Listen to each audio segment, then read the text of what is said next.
Sim. Relacionamento abusivos versus narcisista.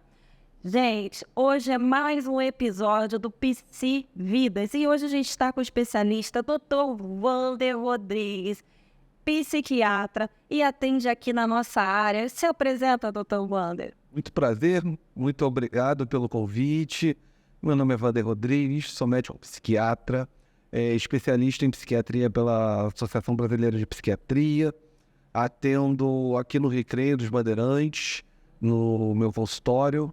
Tenho um consultório também em outro bairro, em Bangu, na Zona Oeste, também do Rio de Janeiro. Atendo por telemedicina. E a gente hoje vai aproveitar para conversar sobre a questão de transtorno da personalidade, principalmente transtorno da personalidade narcisista, e sobre a questão dos relacionamentos abusivos envolvidos com esses transtornos. Sim, eu estou sabendo que você já deu até curso sobre isso, palestras, né? Já tive dando algumas palestras sobre isso. Recentemente, nós estávamos numa live no Instagram, conversamos com uma fisioterapeuta que também trabalha com a questão de autoestima feminina, com a questão de apoio. Já tivemos também dando essa mesma aula na OAB, no Dia Internacional da Mulher, falando sobre essa questão de relacionamentos abusivos. Fomos convidados para falar na OAB. É um tema que é muito caro para mim e eu acho que é muito importante para as pessoas. Sim, eu acho que ela já tinha que entrar como saúde pública também, né? Porque cada vez mais a gente tem visto atrocidades aí pelas mídias, né? Pelas redes sociais. Agora, diz para mim qual a diferença do relacionamento narcisista para o abusivo? Então, o relacionamento abusivo, ele pode ser uma consequência de se relacionar com uma pessoa com transtorno de personalidade narcisista, né? Sim. Só para a gente fazer um preâmbulozinho, vamos falar um pouquinho sobre transtornos da personalidade para a gente chegar na questão do abusivo. Bom, a gente, hoje, na classificação internacional de doenças pela DSM-5, a gente está na 5ª edição, revisada já. Ela saiu em 2013 e foi revisada agora em 2021. A DSM-5, ela classifica os transtornos da personalidade em 10 transtornos da personalidade. O que é um transtorno da personalidade? Um transtorno da personalidade é quando temos uma pessoa com dificuldade de interação, déficit de interação social, padrão inflexível de comportamento que desvia acentuadamente do esperado para aquele contexto social e etário daquela pessoa. Esses transtornos da personalidade são divididos em 3 clusters. Cluster a gente pode dizer que é 3 blocos. Esses 3 blocos são o bloco A, ou o bloco que a gente chama dos estranhos, são os transtornos da personalidade paranoide, esquizoide e esquizotípico. Sim. O cluster B, ou o bloco B, que são o que nós chamamos de cluster dos impulsivos. Eu já vou falar melhor um pouquinho deles, vou pular para o C e depois volto para o B, que o B é o de maior interesse da nossa conversa hoje. Então, o cluster C, que é o cluster que a gente chama do cluster dos ansiosos, que compreende as personalidades evitativa, anancástica, ou que também é chamada de obsessiva-compulsiva, e personalidade dependente. Vou pedir em especial para a gente guardar um pouquinho, que tocaremos no termo da personalidade dependente. E o cluster B, voltando, nós temos 4 transtornos da personalidade nesse cluster B. Nós temos a personalidade borderline, a personalidade histriônica, a personalidade narcisista, que é o tema principal, e a personalidade antissocial, o transtorno da personalidade antissocial.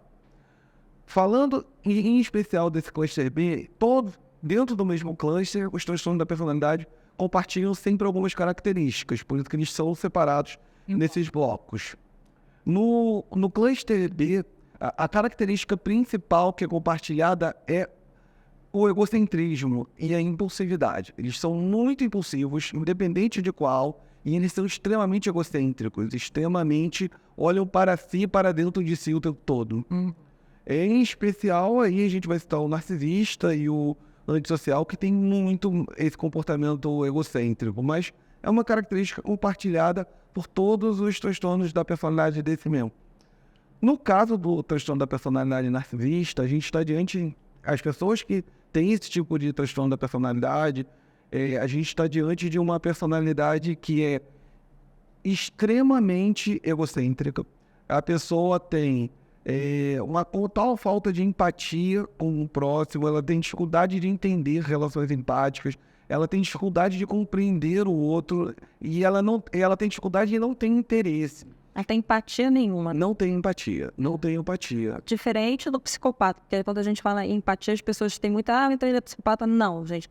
Existem vários próprios. E como o Dr. Van está falando, no transtorno de personalidade, a gente separou pelo narcisista, porque esses são vários, e são todos temas muitos que a gente é apresentado no consultório dia a dia, a gente tem essa rotina dessa pegada. Mas o que hoje a gente tem muito visto é que as relações elas têm sido muito mais danosas para a vida pessoal de cada uma pessoa, de cada um sujeito, e que isso tem trago muito trabalho para a consequência emocional de cada um, né?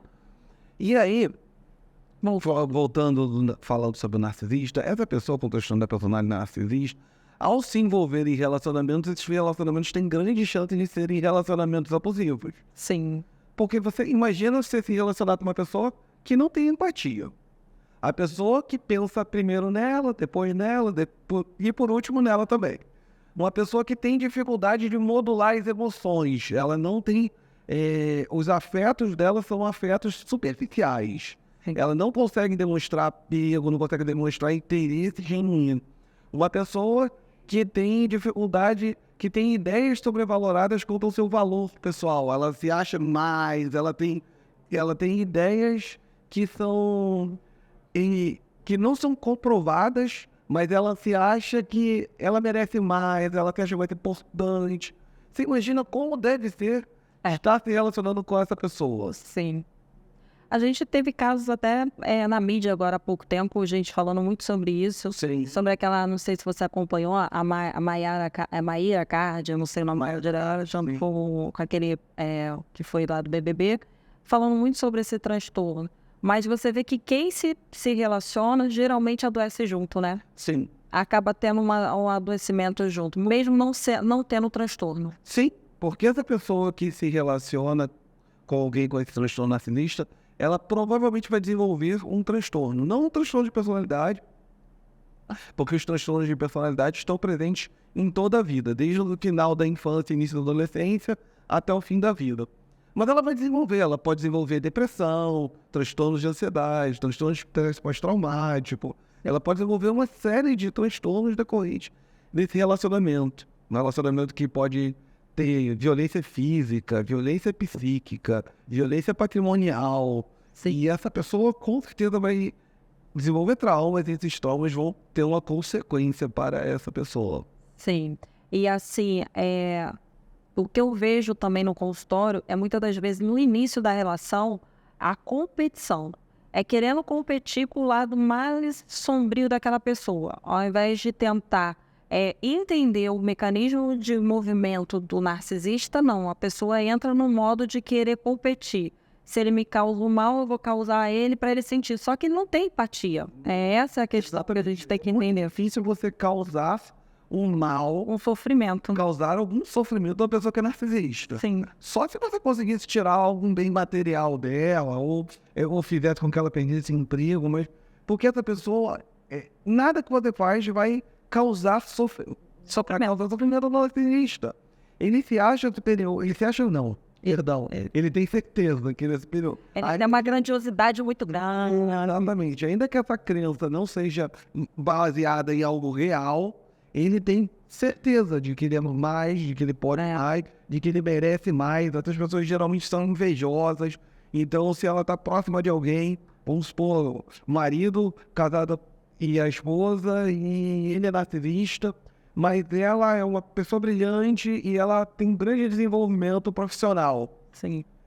Ele vai se sentir invejoso porque, como ela está crescendo profissionalmente e ele está estagnado na carreira, ele vai fazer de tudo para impedir o progresso dela, ou ela está estudando, fazendo uma outra faculdade, ou fazendo uma pós-graduação, ele vai tentar atrapalhar de maneiras diretas ou indiretas, porque ele se alimenta do sucesso dele, e se ele puder impedir que o outro tenha sucesso, para ele faz bem ao ego dele. Sim.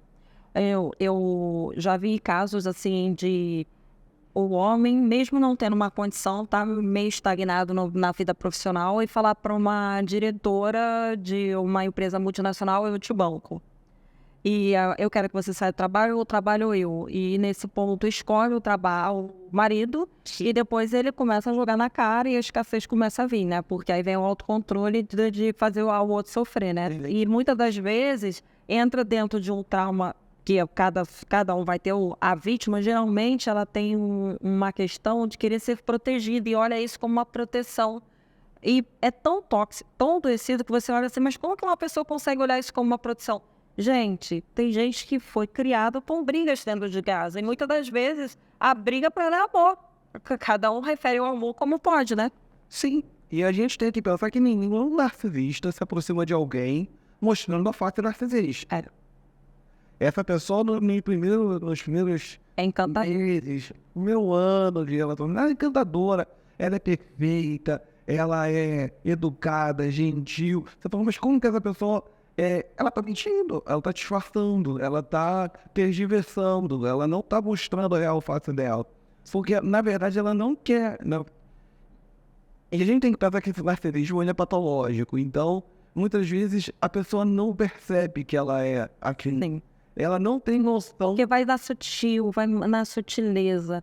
Às vezes é movimentos, porque eu falo assim, ele coloca o tempo todo a vítima na dúvida.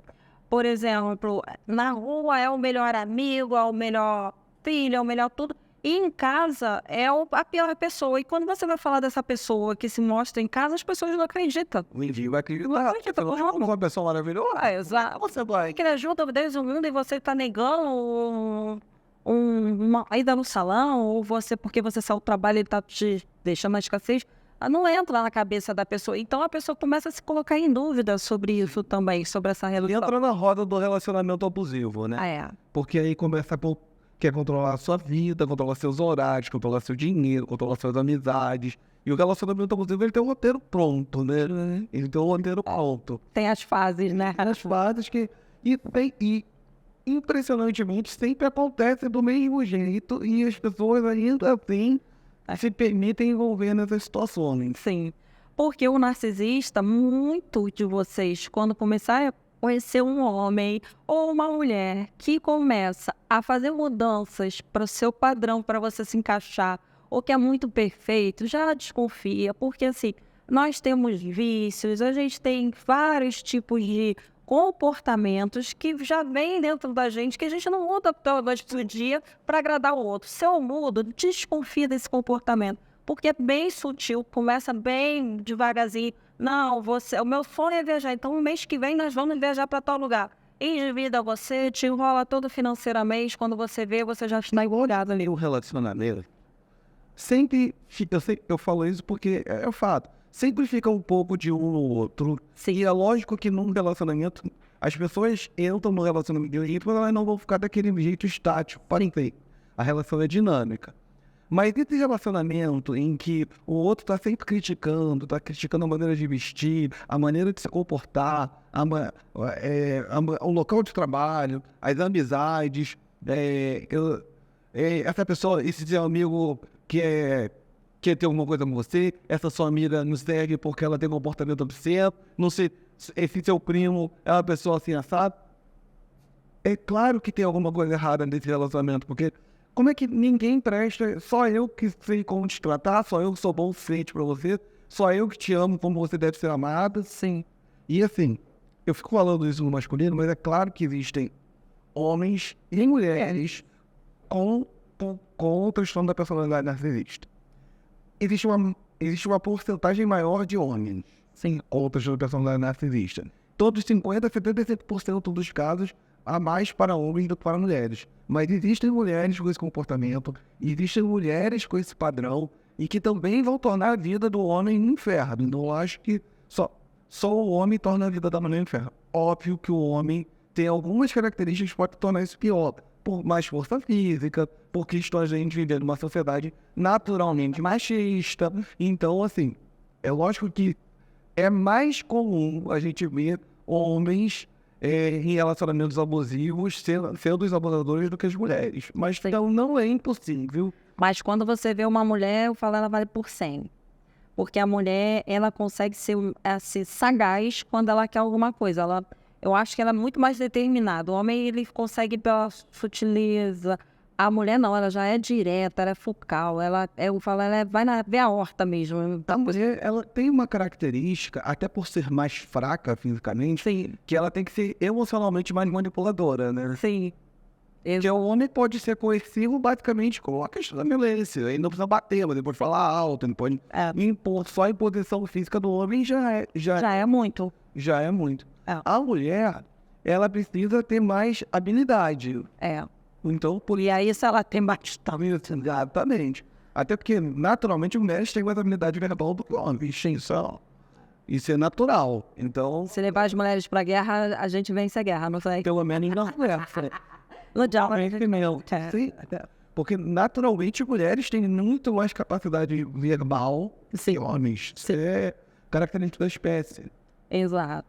E a mulher, quando ela sabe usar os argumentos certos, ela envolve muito mais rápido. Eu acho que o homem ainda vai pisando um pouco mais no terreno, principalmente os abusivos e os narcisistas. Porque ele vai testando os terrenos até ele chegar no ponto alvo dele. E tem uma perspectiva que é o homem que está no relacionamento abusivo sendo abusado, ele tem vergonha. Ele tem muita vergonha de pedir ajuda, ele tem muita vergonha de denunciar, né? de denunciar. Ele tem muita vergonha. Já tinha que existir a lei João da Penha. A mulher, lógico, também tem vergonha, também tem preconceitos, mas hoje é muito mais falado isso, da mulher ter atenção, da mulher prestar atenção em certas coisas, da mulher ficar ligada nos comportamentos. O homem, ele tem vergonha De se expor. Sim. Ele pensa que o machismo, eu sempre falo isso, o machismo é ruim para as mulheres, mas nem sempre é bom para os homens também. Não, pelo contrário, eu acho que para os homens, principalmente porque casos, muitas das vezes, de homens narcisistas com filhos, então, e que tem que tomar posicionamento, tem que fazer denúncias, muitas das vezes ele se coloca num lugar de acuado. Sim. E não consegue. E aí é um prejuízo muito grande familiar. Então, ali no contexto familiar, uma criança que muitas das vezes fica vulnerável a esse conceito. Então, a gente tem que olhar todo o contexto. E os homens também têm que aprender a se expor, a se colocar, que sentimento, que não é... Que não é, eu virei uma hiena porque eu comecei a chorar no meio do caminho, porque eu tenho sentimento, porque eu sou fraco, porque conheci uma narcisista. Não, gente. É a masculinidade fraca. Exato. Eu falo, chifre narcisista é uma coisa que é quase que inevitável a gente matar na realidade. Eu acho que se vocês colocarem isso na cabeça, chifre narcisista são coisas que a gente vai testar nessa vida. Então, assim, a gente não sai dela sem testar. Eu não acredito ainda quem não passou por um relacionamento ou que não vai passar, né? Sim. Porque é muita gente. É impossível. Existem estudos populacionais, somente americanos, né? Americano adora isso. Sim, fazer isso, tá evidente. Populacional, Americano adora estudo populacional. Que ao longo da vida pode variar de 3 a 15% a incidência de transtorno de personalidade narcisista. Até porque os nossos pais e avós não foram tratados, né? E se a gente for parar para pensar, a gente também tem a parte da genética. E a gente tem um problema que é difícil fazer diagnóstico populacional de transtorno de personalidade narcisista, porque essas pessoas não procuram ajuda. Sim. Porque elas se acham maravilhosas. Por que elas vão procurar E ajuda? quando procura ajuda, geralmente é por causa de uma droga, é álcool, ou é por causa de uma coluna. Nunca é pelo transtorno em si. Nunca é pelo transtorno. Nunca mais. Porque esse transtorno da personalidade narcisista, ele é, como a gente pode falar, usando um termo, não queria usar um termo técnico, mas ele é egocintônico, né? Ele faz bem pro ego da pessoa, apesar de ser um transtorno. A pessoa acha que tá tudo bem, ela acha que tá ótima, ela acha que isso é sensacional, que eu sou sensacional, que eu posso muito. Então, ela não consegue enxergar que isso é um problema. Quando é que isso se torna um problema? Que aí, muito raramente essas pessoas pedem ajuda. Quando as expectativas de sucesso não são alcançadas. Então, essa pessoa tem uma expectativa de merecimento de algo e quando ela não alcança, ela pode deprimir. Sim. E aí eles partilham, como você falou, para uso de drogas, de álcool, enfim, porque... Mas isso é uma pequena porcentagem. E também é cíclico, não é uma coisa que eles caem e ficam, não, porque eles gosta de ter o controle. Então, assim, não é aquele que vai depender daquilo. Bastante que foge muito, né? Nossa, eu falo, ela é mais escorregadia que faria vaselina na mão. Exatamente. Porque quando a gente chega que você confronta esse paciente ou essa paciente, é bom assim, eu mesmo já tive paciente que se confronta, ó, você tá deprimido, você tá deprimido, porque você tá achando a personalidade, é batata para esse paciente evadir-se do tratamento. Agora, vocês psicólogos que estão se formando agora, que vocês estão começando a clínica, quando vocês começarem a escutar dentro do consultório de vocês, não, porque eu faço isso para minha esposa, porque eu sou uma super mulher para ele, eu faço isso, eu faço aquilo, eu faço aquilo, eu faço aquilo. Duvida. Coloque em cache.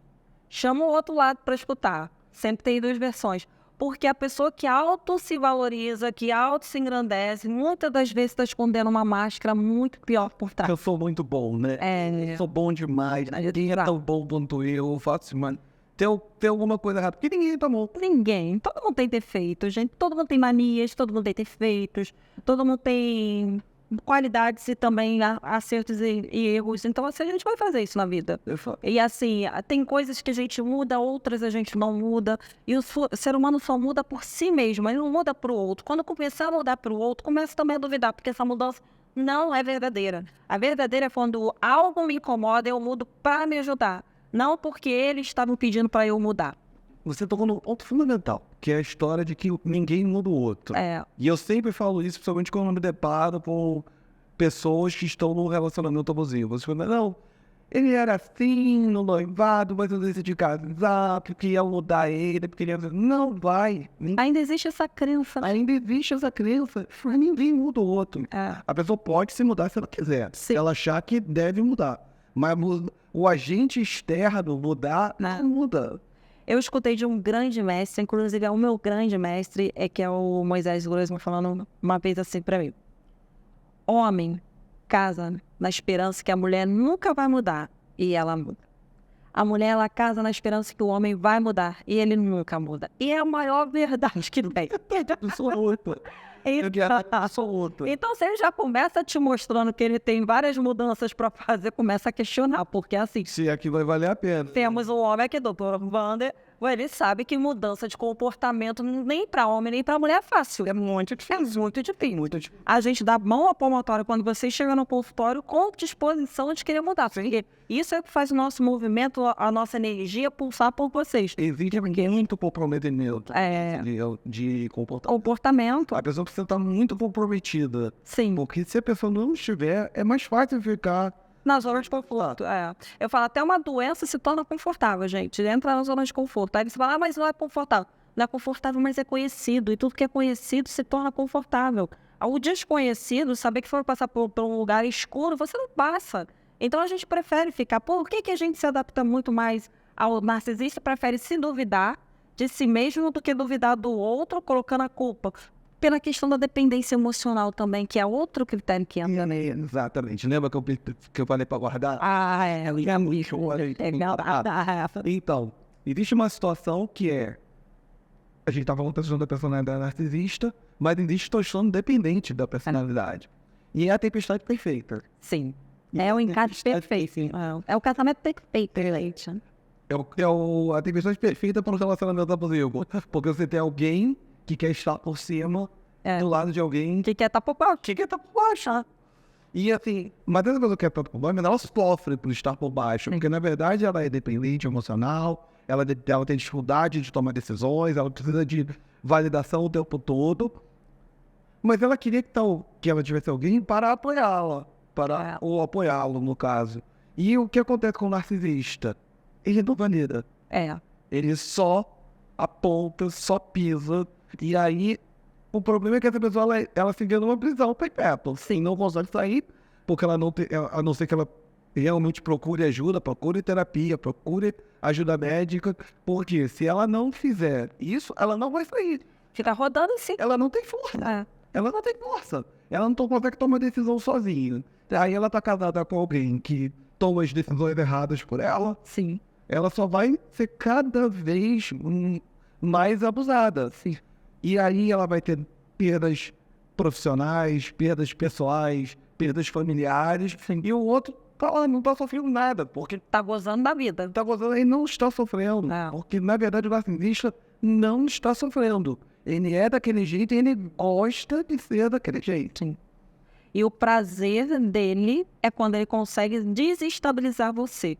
Então, se ele consegue desestabilizar e o dependente emocional, ele fica nessa posição de querer ser validado o tempo todo e ele nunca vai ser. Então, ele fica numa esperança, e eu falo, ele dá 200% na relação, quando o narcisista dá 3%. Então, essa conta nunca vai fechar. E ele fica em busca, até o dia que ele fala assim, eu dei tanto que eu não consigo mais dar nada, eu perco até minha identidade. E aí é que a pessoa entra em processos depressivos graves, às vezes tenta se matar, às vezes por causa dessa situação. Porque o narcisista, ele inconscientemente, mesmo sem ter dado, ele sabe que ele é diferente, ele acha graça das outras pessoas dependerem de ajuda das outras pessoas.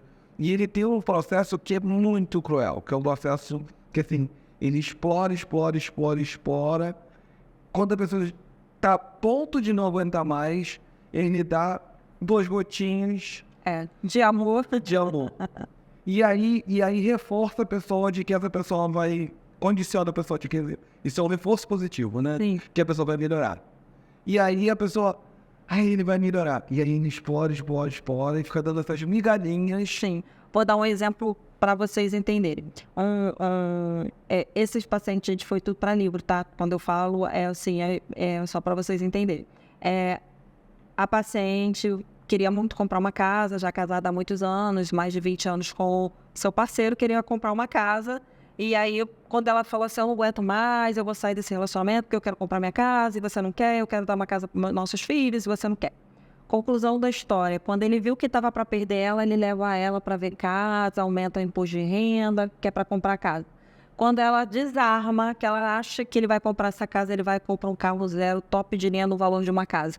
Exatamente, porque... E assim derruba ela novamente. Então, aquele dinheiro que era para investir no sonho do casal ou dela, não entra. Porque não é o sonho dele. É uma espiral de abuso.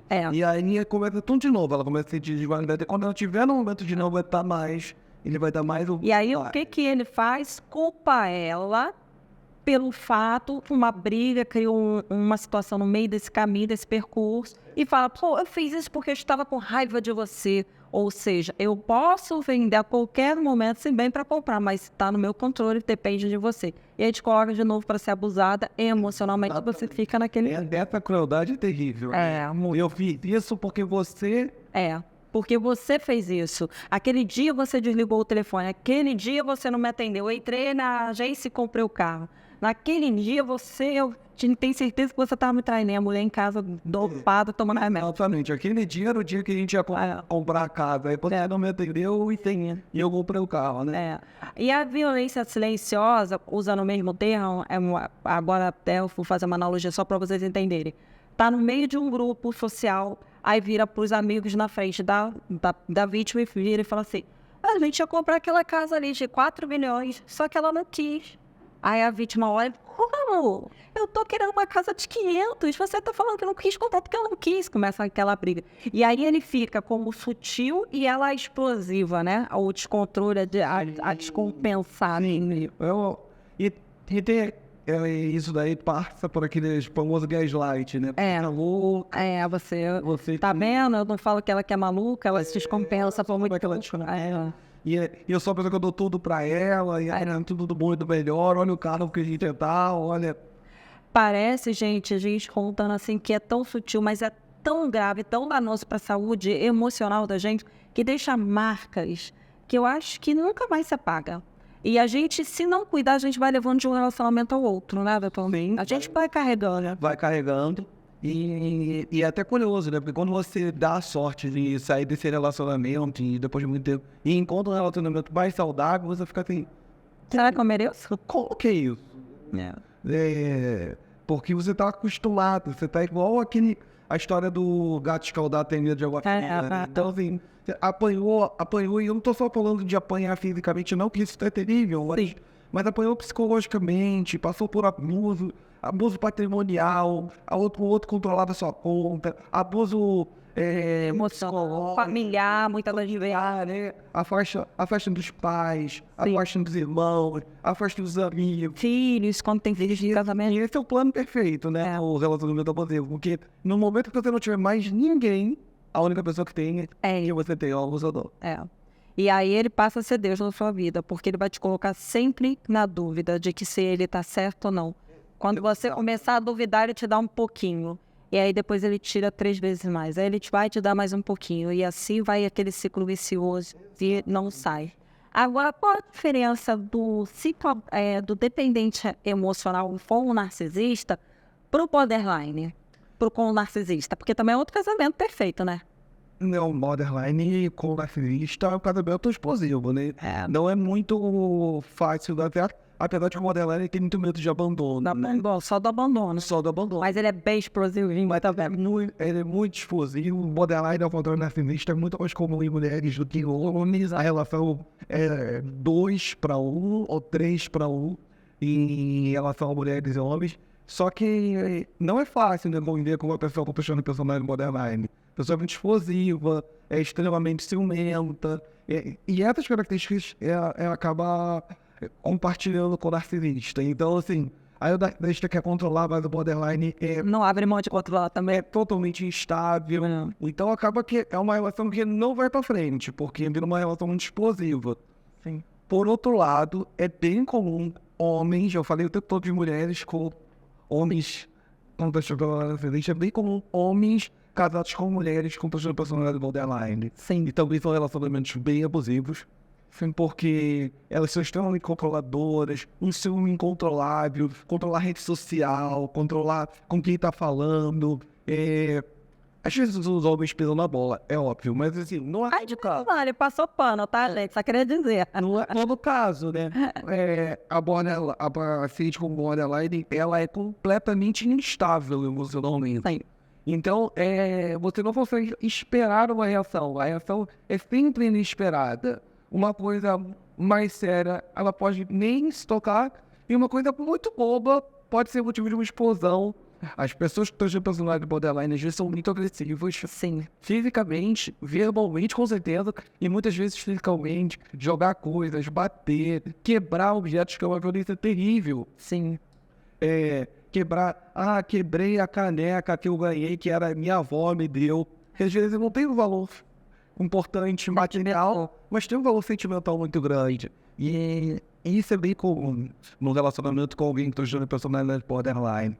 Porque a pessoa que está estudando personalidade borderline, ela tem um ego muito frágil no sentido de medo de se sentir abandonada. Assim. E por isso ela se torna tão ciumenta, tão difícil de lidar. E ao mesmo tempo que tem o medo de ser abandonada, ela fica testando para ver se o outro vai abandonar. Então ela leva o outro ao esgotamento. Ao bote dele. Eu acho que assim, todo narcisista tinha que conhecer uma morte. Aquilo era um bom merecimento. Eu acho que é um lugar que se Mas eles não vão conseguir ficar juntos por muito tempo. Eles são... Água e óleo, né? Não é a gasolina e o fogo. Exatamente, eles são compatíveis de ficar juntos. Porque, na verdade, a borderline, quando ela começa com estabilidade, o narcisista vai ver que não a controla, porque ela é completamente instável. Sim. Ele vai se afastar, ele não quer a borda. Sim. Ele quer aquele que ele consegue controlar. Ele quer a pessoa que tem algum traço de personalidade. É isso. Você acha que em relacionamentos, quando homens mais velhos procuram mulheres mais novas, tem traços narcisistas ou não?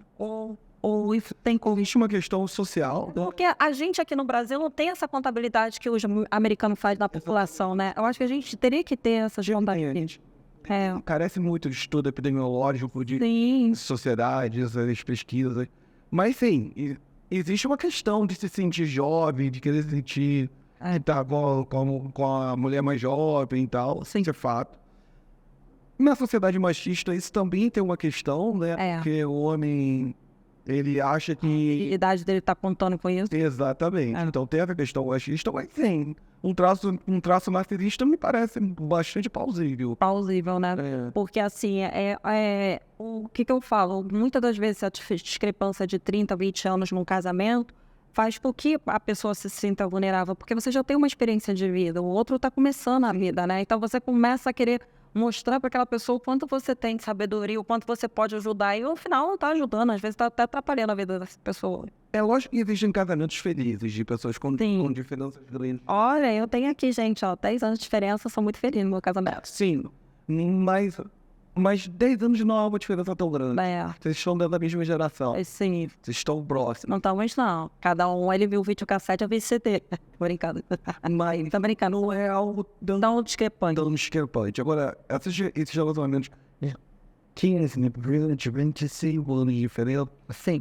vão ter muitos conflitos até por causa da diferença geracional. Exato, cada um tá numa pegada, né? Um tá querendo parar, o outro tá querendo acelerar. Exato. Então, assim, aí, o equilíbrio ali fica muito desproporcional. Não é uma coisa que um tá numa pegada de parar, o outro tá já quase numa parada de pegar, então, de parar. Então, assim, você consegue dar um contorno. Agora, quando uma discrepância é muito grande, não tem como você fazer esses acordos, né? Entre o casal. Exatamente. Pode dar certo? Pode, porque a vida, a gente não é matemática. Né? Relacionamentos são bem de longe matemática. Sim. Mas existe essa questão, né, de desencontro, né? Desencontro. O que eu vejo muitas das vezes relacionamentos que não dão certo sobre isso é a questão mais da manipulação, de querer controlar.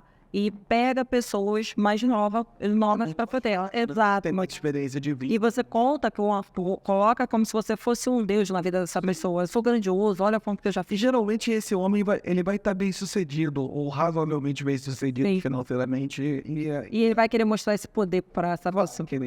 E em geral, essa mulher, ela não está tão bem sucedida financeiramente, porque ela é muito jovem. Sim. Ela ainda não teve tempo de estar bem sucedida. E tudo que ela tentar fazer, ele vai tentar cortar por segurança. Sei lá, e não. Vai podando. Exato. Exato. Agora, o narcisista, a gente pode dizer que ele teve uma infância precária e muitas das vezes também mimado. Como é que é na fase da infância? Então, os transtornos da personalidade, entre eles o narcisista, são, como eu falei, uma coisa que tem a vida toda. Eu costumo brincar que é igual a Gabriela. Eu nasci assim, eu cresci Adoro. eu sou sempre assim. Lógico que a gente tem questões de traumas na infância associados sempre. A gente tem questões genéticas, famílias com pessoas com transtornos de personalidade têm mais tendência a ter pessoas com transtornos da personalidade. Não necessariamente o mesmo. Por exemplo, um filho de uma mãe border pode ter um comportamento narcisista, o filho de um pai era narcisista, a filha pode ser dependente, enfim. Mas existe uma questão epigenética aí, uma questão genética. E tem a questão de vivências. Não dá para negar que vivência, trauma é importante na infância. Sim. E aí a gente fica difícil de entender se, por exemplo, esse que eu citei, o pai narcisista, a filha dependente. Será que a filha é dependente porque o pai era narcisista? E isso é uma questão genética? Ou será que foi um comportamento? Quem veio primeiro, ovo ou a galinha? Exatamente, né? Mas que tem relação, tem relação. Eu brinco que é igual antigamente, eu sou mais antigo, comercial do Toshines, né? Vende mais porque é fresquinho, é fresquinho porque vende mais.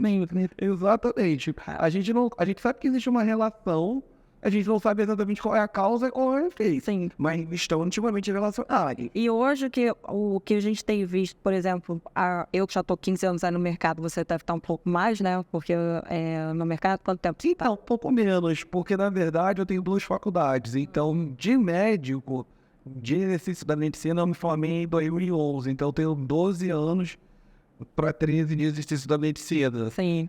E da Mas também já tem bastante tempo, já pegou bastante coisa. Já bastante tempo, porque desde o início. A gente já está na fase de pegar o filho dos pacientes que a gente atendeu, né? Isso que é triste. Sim. É nessa hora que a gente vê a nossa coluna instalar.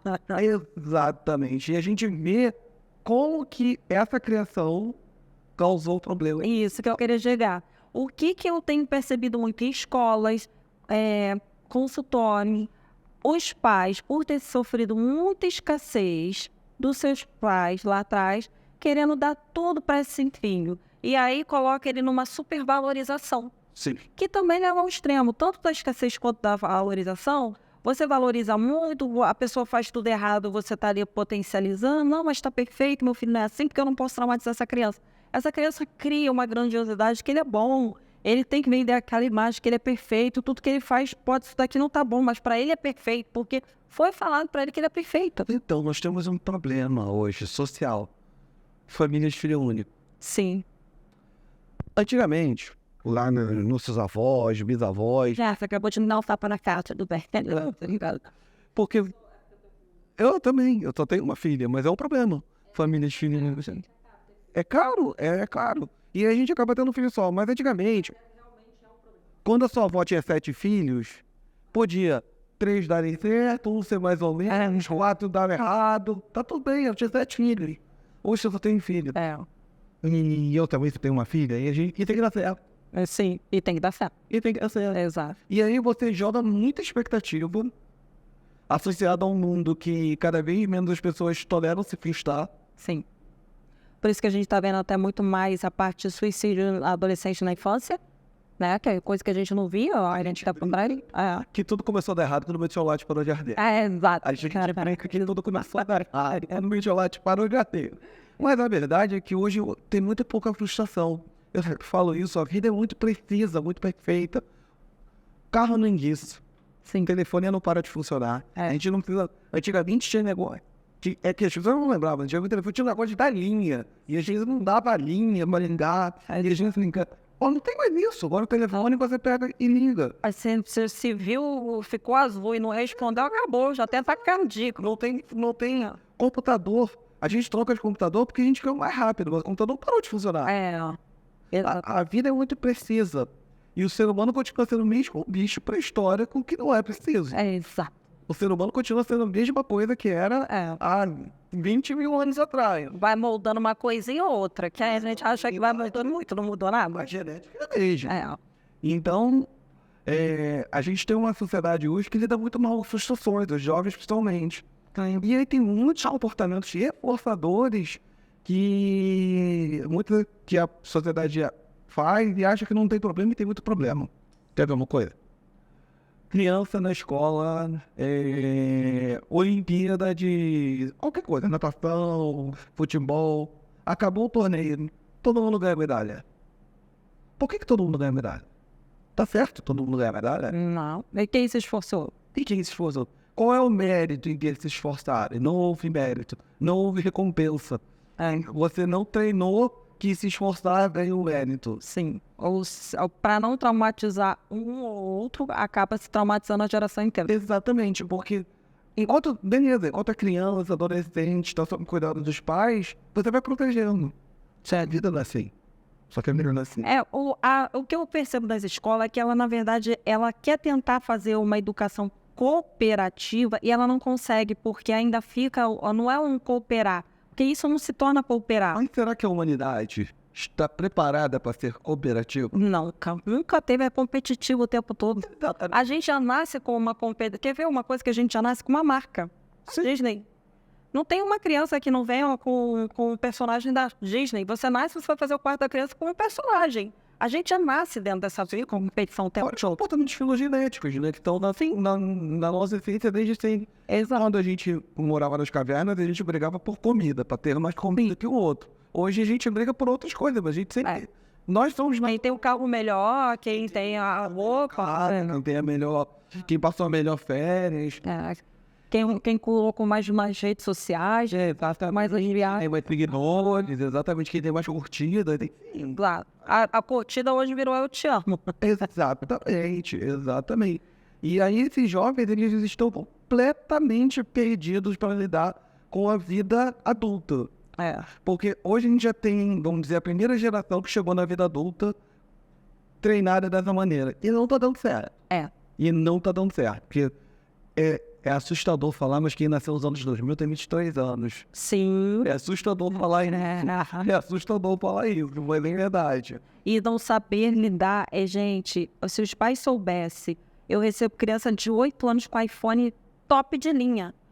Não pode ter? Pode. Pode ter, sim, pode ter tudo, a partir do momento que sabe os valores. A partir do momento que saiba conquistar.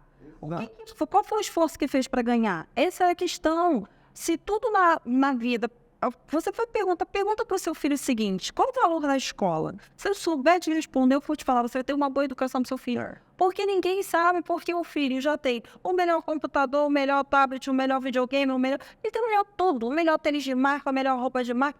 O que ele tem desejo de ter? Me explica o que ele tem. A escassez faz parte de uma educação, gente. Se a gente não deixar falta para os nossos filhos, a gente está ensinando que eles nunca vão aprender a lidar com as frustrações. E como é que eles vão lidar quando eles chegarem no primeiro emprego, que ninguém começa no emprego pelo topo, a não ser que o pai seja o dono da empresa, e tomar a primeira bronca do chefe, e tomar a primeira chamada porque não deu conta do trabalho. Sim. E aí, mas eu vou te falar o que acontece. O que acontece é o que eu vejo todo dia no consultório. Esse emprego não é bom para mim, eu vou largar esse emprego, eu não vou trabalhar. Isso quando... As pessoas nesse emprego é tóxica. O problema é que o outro. E eu não tenho todo parcial. Todo mundo é tóxico. Eu sou alecrim do prato. Exatamente. Todo mundo tá errado. Aí eu faço muito essa pergunta para os meus pacientes, somente para os jovens. Você acha possível que todo mundo esteja errado e só você esteja certo? Pior que a resposta que a gente escuta é sim. Eu ouvi essa resposta. Eu falo, meu globo do olho vira lá atrás. Dá umas 3 vira-volta quando fala. Porque, assim, é o fato de não se perceber, gente. Não é que a pessoa faz isso de propósito, mal, não consegue se perceber. Como é que pode? Por uma questão de treinamento, cegueira emocional. Sim. Rigidez cognitiva, a pessoa não sabe lidar com esses problemas. Exato, não entende nem que tem esse problema. Ela foi treinada para se frustrar. Só para ganhar. Só para ganhar. Mas as escolas estão trabalhando muito também, cooperando para isso. E assim, o tempo todo, quer acabar primeiro, sai primeiro, você se ajudar a cooperar aqui, faz... Então, assim, é a questão de aprender a viver em sociedade não está sendo muito mais estimulada. As redes sociais, em vez de nos aproximar, eu tô sentado num restaurante com você, eu tô falando com um cara que tá no Japão. Mas eu não tô me relacionando aqui com você. Exato. Então, assim, aproximou algumas coisas e afastou outras. E a rede social é um potencializador, né? Sim. Um catalisador, tudo que é bom e tudo que é ruim, né? Exato. Eu acho, eu tenho uma... Eu quase não fico seguindo e... Eu tenho rede social, mas mais para uso profissional. Mas tem uma rede profissional que eu uso como laboratório de comportamento humano. Se chama o antigo Twitter X.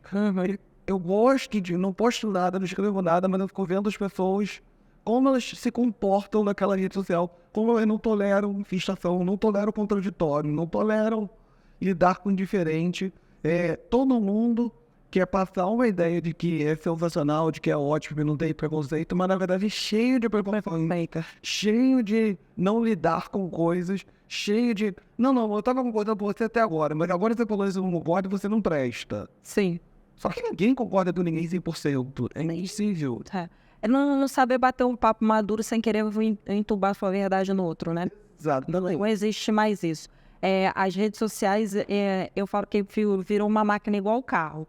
Você entra ali, você fala o que quer, você joga na vida do outro o que quer. Os artistas sofrem muito isso com essa questão de umas críticas absurdas. Falar, por exemplo, a pessoa fala, outro dia eu estava vendo um psiquiatra falando sobre hater, essas coisas. Um hater foi e falou, mas por que você não limpa esses dentes? O que o dente tem a ver com a comunicação que ele está dando? Então, assim... As pessoas perderam, você é gordo, você é magro, olha como você tá feio, olha como você é... A Bruna Marquezine recebeu muitas críticas porque emagreceu, você tá doente, você tá isso. Ou seja, ninguém tá perguntando sua opinião, se você não consegue guardar dentro de você. Então eu vejo que as pessoas criaram uma agressividade para se comunicar. Exato. Aquilo que eu não consigo mais me relacionar aqui, que eu consigo colocar um filtro, nas redes sociais eu perdi isso. Uma vírgula fora daquilo que você acha... Aquela pessoa que você admirava, você passou a odiar. É uma... De ser o papo, você passa a ser o escassez lá da... Não saber lidar com frustração. Sim. Tem que saber como não lidar com frustração. E por isso, os números de suicídio, de tentativas de suicídio, explodiram. Sim. Aí esse agora, não sei se você viu, é o Rodrigo Amendoim. Ele se suicida por causa das redes sociais, de tanta pressão de crítica ali que ele está recebendo. Ou seja, ele teve uma infância, aí depois eu fui estudar a história dele, uma infância muito difícil, onde nada estava bom. Aí ele foi criado por uma irmã, que a irmã colocava ele para vender amendoim na praça. e ele tinha que vender, se saísse com 100, ele tinha que vender 100. Se ele voltasse com 10 ou 5, ela colocava ele para baixo, o cachorro, e de repente nas redes sociais vem essa bomba. Quer dizer, ele já tinha essas crenças dentro dele, e essas crenças, quando vem na vida adulta, ele não dá conta, porque ele não trabalhou isso. Sim. E aí é onde acontece, o rompante do psique dele foi lá no esgotamento, a ponto dele ter dado um tiro nele mesmo. Então, assim, a que ponto a gente chega? Isso acontece com as vítimas, né? Ou os que se permitem ser abusados emocionalmente. Por que eu contei a história pregressa dele lá da infância? Para vocês entenderem, porque ele já foi abusado. Então, assim, ele já não estava mais aguentando. Ele passou um momento sem ter o prazer de não ser abusado, e quando ele passa a ser abusado de novo, ele não dá conta daquilo. Que o relacionamento abusivo não é só marido e mulher, não é só... Pode ser irmãos, pode ser... Trabalho também. Pode ser um chefe no trabalho, pode ser um professor na universidade. Existem vários relacionamentos abusivos. E esse relacionamento abusivo, muitas vezes, ele é insidioso, né? Ele não começa claramente abusivo, ele vai crescendo. Sim. Quando a pessoa se dá conta, já foi. Existe sempre uma relação de poder nesse relacionamento abusivo entre o abusador e o abusado. Isso daí fica muito claro. Para cada vítima tem que ter o algoz, né? Não tem jeito. Não vai ter jeito. Não tem como alguém ser abusado se não tiver um abusador. Exato. Essa parte da vítima com o relacionamento abusivo, o que a gente pauta muito nele, porque é o que mais consegue fazer movimento. Se a gente for colocar o narcisista e a vítima tem muito mais capacidade de movimentar do que o narcisista. Ele é sedimentado, ele não muda, é rígido, né? Como a gente falou, a vítima, ela tá sofrendo e ela pode querer mudar, porque só a pessoa pode ser a gente da... Quem bate esquece, aquele ditado, né? Quem bate esquece, quem apanha não esquece. Mas quem tá sendo abusador, ele não tem interesse em ser agente da própria mudança. Pra ele, tá tudo bem. Exato, tô ganhando. Eu prefiro trocar de relacionamento do que mudar. Sim, trocar de relacionamento tá novamente. Exatamente. Agora, quais são, um telespectador fez uma pergunta, quais são as opções de tratamento disponíveis para vítimas no relacionamento abusivos de narcisistas? Então, as vítimas no relacionamento abusivo, como a gente conversou, ela pode desenvolver vários transtornos. Dependendo do transtorno, a gente vai ter várias opções de tratamento. Se for um caso de transtorno de estresse pós-traumático, transtorno depressivo, existem tratamentos medicamentosos já bem consolidados e com bastante eficácia. Eu não vou ficar falando aqui não de remédio, mas antidepressivos, estabilizadores do humor podem ajudar muito. E principalmente em comportamento suicida, né, e os estabilizadores de humor podem ser bem úteis. E também a psicoterapia, né? Psicoterapia, a gente tem várias modalidades de psicoterapia, as psicoterapias psicodinâmicas, as psicoterapias comportamentais. Eu, particularmente, falo a favor das psicoterapias comportamentais. Porque ela é baseada em evidência científica, gente. Por que ele fala e por que a gente luta mais? Principalmente porque as pessoas que são bem capacitadas, especializadas, fazem uma terapia breve, focal em cima da causa e não vai procurar fios em ovos de galinha. Então, vai começar a tratar você de uma parte adulta. Aí eu falo, quando criança, muitas das vezes, você passou por traumas que você não tinha como se defender. Mas hoje, como adulto, você tem. Então, a partir de agora, a gente faz movimento. Não adianta ficar procurando culpados para justificar o meu comportamento. E as terapias psicodinâmicas olham muito passado. E a terapia comportamental, elas olham para o presente e futuro. Isso é diferente. E o tempo de terapia faz muita diferença. Porque uma terapia psicodinâmica, vamos considerar a parte de receber alta, ficar bem, vão levar anos. Sim. Uma pessoa que está sofrendo abuso, ela não tem anos para melhorar. Para viver. Ela não tem anos para melhorar. Ela tem que, eventualmente, esse abuso pode até custar a vida dessa pessoa. Sim. Então, ela tem que melhorar rápido. Então, por isso que medicamento e terapia comportamental, a gente vai ter em meses, mais em um ano. Estou forando. Estou forando. Explodindo um ano. 6 meses já há um tempo. Eu falo que eu costumo dizer para todos os meus pacientes que chegam no meu consultório, se você não vê mudança na primeira sessão, nem volta na segunda, porque assim, se você não levar 1% do que o terapeuta começar a fazer movimento, Ou o terapeuta não é bom, ou você realmente não está capacitado para aquela, com aquela terapia também. Às vezes você também não bateu ali com uma posição. Qualquer tipo de terapia é comprometimento. Sim. Qualquer tipo de terapia. E nenhum psiquiatra, nenhuma psicóloga, nenhum médico, nem Deus consegue te dar responsabilidade sobre você, que é você tomar suas ações por você mesmo. A gente pode te dar caminhos, te mostrar, ele pode te medicar, mas se você não colocar o remédio da boca para dentro, não vai dar efeito. Eu sempre falo isso, eu falo assim, o remédio tem um defeito, ele Não na tá- carga ele não funciona. Ele só funciona depois que você engole. Exato. E engole sem ficar questionando quais são os efeitos que ele vai fazer antes de sentir o que ele vai fazer. Eu falo, a bula, ela é ótima para ficar dentro da caixa. Para quando você sentir que você precisa ler. Mas se você não sentiu, nem leia. Na verdade, a bula é um contrato. A bula é um contrato daquela indústria farmacêutica com você. Eu tô te falando que pode causar isso, isso e isso, para você não me processar. Mas o problema é que isso pode induzir. Sim. Principalmente quando coloca um antipsicótico. Aí a pessoa, ou então aquele remédio que é para compulsão, não, como é que é? Eu não quero falar o nome do remédio, senão tem gente que adora tomar um remédio por conta própria. Então eu não gosto muito de falar o nome de remédio. Os anticonvulsivantes. Isso é um estresse. Porque várias vezes a gente passa para o paciente o remédio que na bula fala, esse remédio serve para epilepsia. Não tomei porque não tem epilepsia. Exato. Eu sei que você não tem epilepsia, mas ele não serve só para isso. Na receita não tem como vir tudo, gente. Então, o que acontece? O médico, o psiquiatra, por que existe o médico psiquiatra, existe o endócrino, existe o cirurgião? Porque cada um vai tratar daquele pedaço, e aquele pedaço já é muito extenso, eles estudam muito para chegar no remédio. E um psicólogo que ele está bem treinado, principalmente os cognitivos comportamentais, que estuda a parte dessa psicofarmacologia, ele está atento. Então, quando você chega no consultório e fala com um psicólogo, ele não vai ficar questionando com o médico, ele vai entender o que está passando por ali. Exato. E quais são os movimentos da sua crença, por que está te impedindo de você tomar? Porque muitas das vezes não é o que você lê, simplesmente é o que você sente.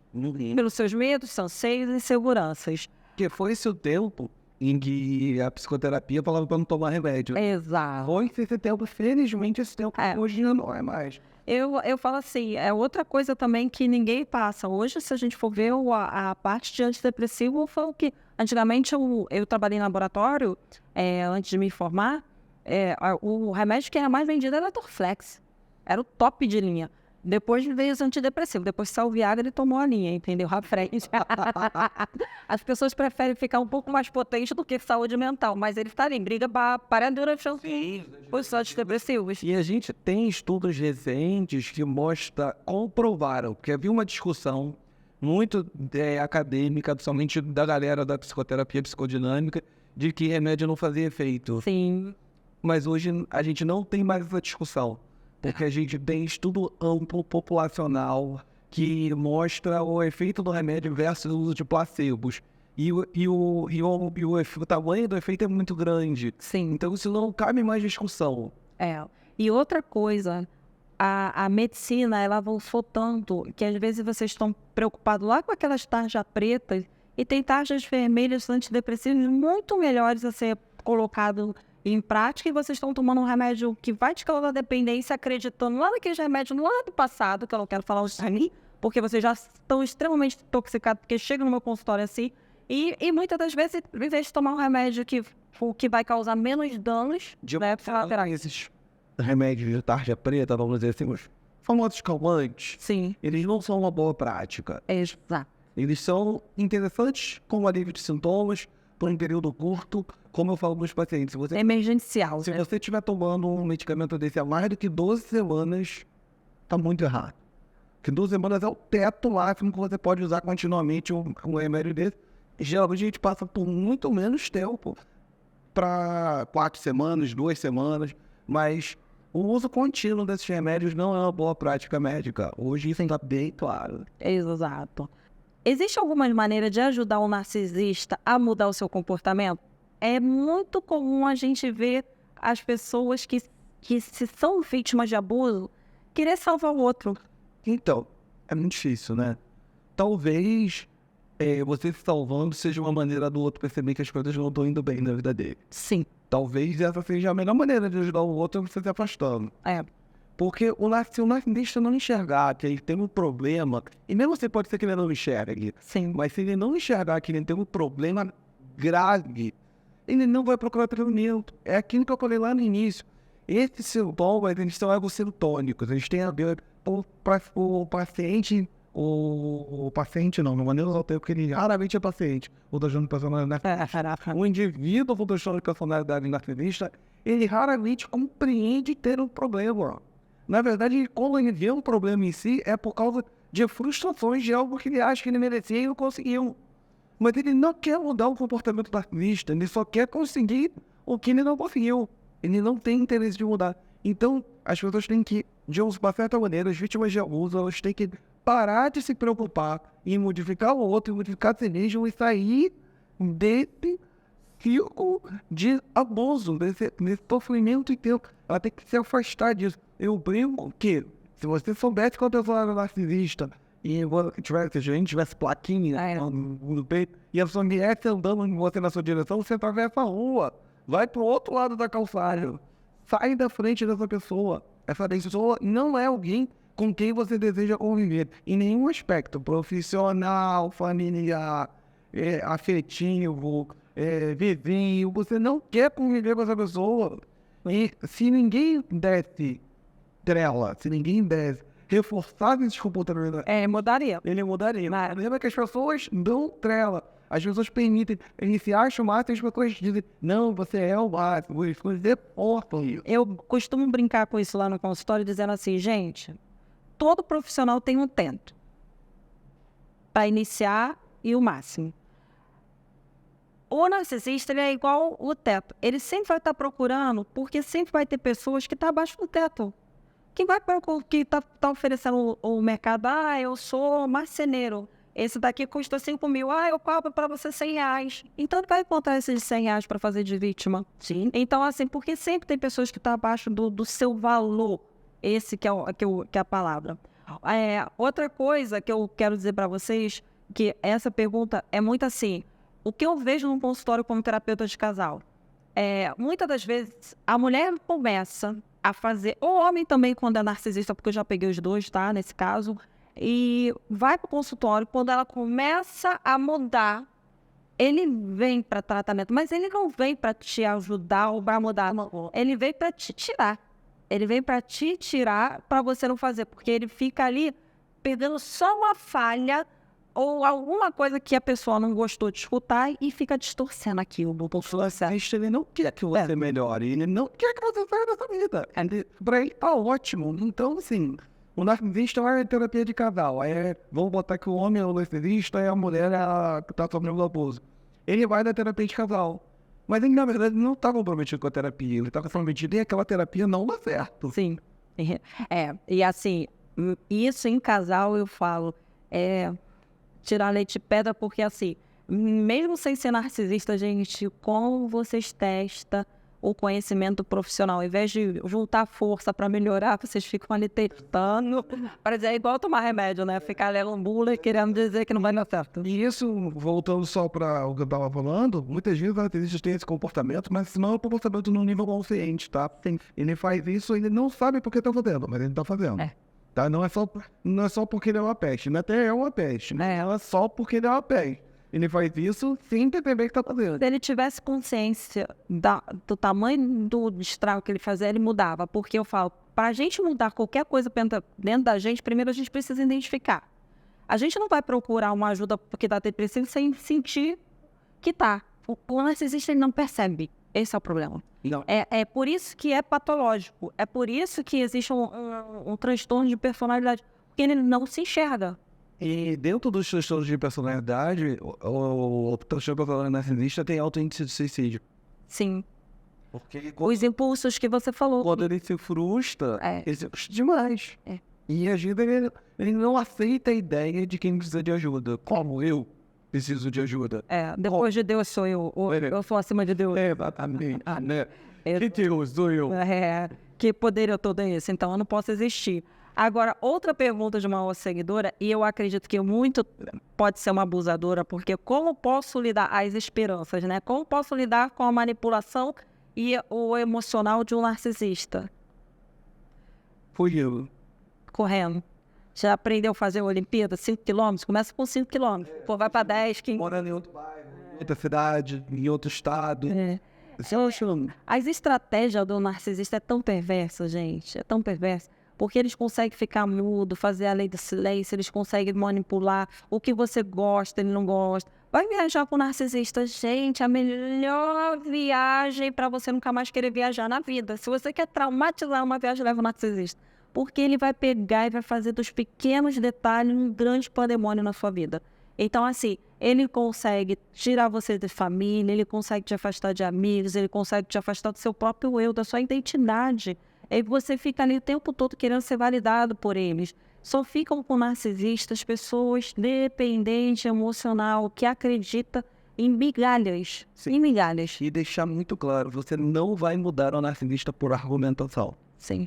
Você não vai convencê-lo de que o que ele está fazendo é errado, de que ele está sendo cruel. Ele não se enxerga dessa maneira. Ele, com o transtorno da personalidade, é algo estável na vida toda. Ele não vai modificar esse comportamento porque você quer que modifique. Por isso que eu sempre falo, qual a melhor conduta enquanto eu tenho um relacionamento com alguém narcisista? Acabou, não vou você gostar. Sim. Lógico, dentro do ambiente consultório, a gente não fala que você separa dela. Mas a pessoa ela tem que chegar a essa conclusão de que não adianta, você não vai modificar o outro. Não vai. Você não modifica. E não é o papel do terapeuta, nem do psiquiatra, nem de nenhum médico dizer para você qual é o caminho. Você tem que entender o seu processo para você poder fazer os movimentos. Não existe receita de bolo e não existe eu falar para você e você tomar um movimento, que se fosse assim era fácil. Era mais Vai fazer isso. Porque na verdade não vai fazer isso. Se você falar isso para paciente sua, ela vai virar para você e não vai voltar na próxima consulta. Exato. E vai falar assim, essa psicóloga mandou largar do marido. Exato. Ela não quer que eu continue meu casamento. Tanto é que terapia de casal, por muito tempo, você teve uma questão assim. Isso separa os narcisistas. Separa assim, porque a partir do momento que você conhece seu amor próprio e que uma relação é baseada em troca, em respeito, e ali a questão de dupla e não de uma mão única, você consegue mudar. Sim. E a gente só muda a nós mesmos, eu não mudo o outro. Através de uma mudança, todos os outros no sistema conseguem mudar, porque é como se o quebra-cabeça saísse do lugar. A peça tem com formação. E os outros têm que ir junto. Então eu falo, às vezes um consegue mudar até uma estrutura familiar toda, a partir do momento dos seus comportamentos. Mas a gente da própria mudança. E o outro foi consequente. Não testando, eu vou fazer isso porque o outro vai mudar, então eu vou fazer, vai fracassar. Faça suas próprias mudanças. Agora tem uma outra pergunta também bem interessante. Como posso reconstituir minha autoestima após um relacionamento com um narcisista? Excelente pergunta. Muito boa. Essa pergunta é muito boa. Você pode reconstituir primeiro fazendo terapia, né? Porque você vai com... E eu falo que assim, começando a se gostar, né? Sim. Procurar fazer coisas que você goste, academia, melhorar a sua aparência física. Se a mulher vai pro salão, ajeita o cabelo, muda o cabelo, faz as unhas, faz... quero fazer um procedimento estético, faz. O homem vai se cuidar, vai... ou ganhar peso ou perder peso, dependendo da vida, mas assim, começar a olhar para dentro de si. E não olhar para o outro. E isso é um processo que em terapia é muito trabalhado e ajuda muito nesse processo de autovalorização. Sim. E o auto-reconhecimento de si mesmo, porque a gente tem ainda uma crença cultural que quando casamos somos só uma carne, e aí entra até parte religiosa. E não é, gente. Cada um é um individual. Eu tenho que estar muito feliz para casar com ele e vice-versa. Ninguém casa com o outro para ter a metade da laranja. Já começa errado por aí. Então, assim, eu tenho... Uma laranja. E uma apodrecendo estraga a outra. Então, assim, uma estando bem, melhora a outra também. Mas uma não pode ser a metade da outra, porque eu tenho que andar com as minhas próprias pernas, eu tenho meu eu individual, eu tenho minhas escolhas. Então, isso tudo vocês têm que entender que a autonomia é muito importante. A gente não se perde quando casa isso. Isso é uma coisa que a gente tem que ter respeito mútuo pelo outro. Nem pode. Nem pode. Nem pode. A pessoa tem que ter individualidade, a pessoa tem que ter direito à privacidade. Isso daí. É lógico, eu não tô falando, então por isso eu posso sair. Não é isso que eu tô falando. Mas a pessoa, cada um continua sendo um indivíduo, cada um continua tendo suas características. É óbvio que quando o relacionamento é um relacionamento saudável, Sim. não tem porquê um ficar escondendo coisas do outro, porque a gente está diante de um relacionamento saudável. Mas cada um vai ter a sua individualidade, cada um vai ter seus gostos. Eventualmente a pessoa pode querer, eu vou num evento, mas o outro fala, não vou poder ir. Não, tá tudo bem. Não é que... Eu digo que assim, no relacionamento que as pessoas se amam, sempre tem algum tipo de ciúme. Sim. Mas esse ciúme tem que ser... Não patológico. Não patológico. Isso é uma coisa esperada. Porque se você gosta, como já disse Caetano Veloso, é claro que a gente Lá. mas não dessa maneira patológica de controlar a vinda do outro. Ou de proibir o outro de ir e vir. Entendeu? Agora, pra gente finalizar, tem uma pergunta também que eu achei super legal pra gente poder debater aqui. Quais as principais barreiras que impedem a vítima de buscar ajuda ao sair de um relacionamento? Como é difícil, né, sair de um relacionamento no início? Porque quando a pessoa está num relacionamento, gente, só para vocês entenderem, os amigos já avisou, algum familiar já apontou, as pessoas... Mas é difícil entrar na cabeça de quem está sendo abusado, né? Muitas das vezes a pessoa tem aquelas crenças rígidas, né, que ela não permite sair. Ela tá aquelas limitantes. Tem o preconceito, ela acha que vai sofrer preconceito social, mas é um alto preconceito que ela tá tendo. Tem a questão, o que os outros vão falar de mim. Tem a questão do próprio relacionamento abusivo, afastar de famílias, amigos, colegas, e aí eu se sentir sozinho. Existem vários fatores limitantes, mas eu acho que nenhum deles pode impedir a pessoa de se esforçar para sair. Sim. Às vezes essa saída não é rápida. Sim. Às vezes essa saída vai levar tempo, vai levar semanas, meses. Eu já vi casos de levar mais de ano da pessoa se planejar para sair. Mas ela tem que ter em mente que ela não merece, ninguém merece viver um relacionamento abusivo. E as opções que eu quero deixar para vocês é, primeiro, entender qual é o seu parceiro. Quem é você dentro dessa relação e quem é o seu parceiro? Tá tendo troca dentro dessa relação? Você tá sendo feliz? O outro se comunica com você ou ele te dá um pouco e tira muito? Como é que é essa relação? Começa a se questionar. Porque eu acredito que a mudança, ela só vem a partir do momento que você consegue enxergar aonde está o defeito, aonde está o problema. E até para enxergar, eu falo assim, é trabalho de tijolinho em tijolinho, é muito devagar. Não é uma coisa que começa da noite pro dia, você enxergar, eu acordei e tô dormindo com nada de vegetação. Não vou embora, não. Exato. Às vezes passa 20, 30 anos e você não consegue entender que você está morando ou está dormindo, vivenciando com aquilo, porque a tua história lá atrás também achava que aquilo era normal. E você acha que normal, até uma hora que você começa a entender o seu corpo, o seu organismo, vai te dando sinais. Então, entenda seu corpo, o seu organismo, muitas das vezes as patologias que a gente vem enfrentando, que às vezes vem uma ansiedade, uma crise de pânico, muitas das vezes está muito mais relacionado a um relacionamento abusivo e narcisista do que em si uma depressão, muitas das vezes uma ansiedade, uma síndrome do pânico, é muito mais para te paralisar, para não sair dessa relação. É reacional. Exato, até defensivo ali para você ficar naquele movimento. E assim, eu só queria falar uma coisa. Às vezes, para sair de um relacionamento abusivo, a pessoa tem que abrir mão de certas coisas. Muitas coisas. Não, às vezes, e vale a pena. Às vezes ela tem que aprender, mas eu tenho uma vida confortável, é horrível, mas assim, a vida é financeiramente confortável. Não. Às vezes vale a pena abrir mão. Às vezes, eu já vi vários casos, tanto de mulheres quanto homens, passando relacionamento abusivo, abrir mão de casa, abrir mão de carro, abrir mão de... E não perdeu nada. Não, na verdade, não. Porque não é liberdade, não é autonomia. Vende materiais de conquista, gente. Corre atrás de novo. A pessoa não pode ficar presa no relacionamento abusivo porque o outro me dá bens materiais, porque o outro me dá conforto. Não entre nessa. Doutor Wander, nossa conversa está muito boa. A gente chegou no final. Eu, por mim, ficava mais 10 horas aqui conversando com você, porque é um papo muito bom, porque a gente, como a gente trabalha em consultório, gente, o psicólogo, psiquiatra, ele fica muito invisível dentro do seu trabalho. E essa é uma forma que a gente tem para mostrar para vocês que a gente está atento a todos os sinais, que a gente está bem informado sobre tudo o que acontece aqui para fora, todas as patologias a gente estuda, a gente tem um DNA por cima disso, é muito grande. Então, o que eu quero deixar para vocês aqui, que o Dr. Wander tá aqui, atende aqui no Recreio, em Bangu. Se vocês precisarem, pode procurar um excelente profissional. E qual é as suas redes sociais? Vou deixar minha rede social, vou deixar meu Instagram. Sim. DR Wander com W, Wander Rodrigues, tudo junto. Vocês me acham lá. E lá tem contato do consultório, lá vocês conseguem ter feedback. Estou sempre postando algumas coisas para a gente poder discutir sobre esses casos, para a gente discutir sobre, não só sobre relacionamentos abusivos, mas sobre várias questões ligadas à saúde mental. Sim.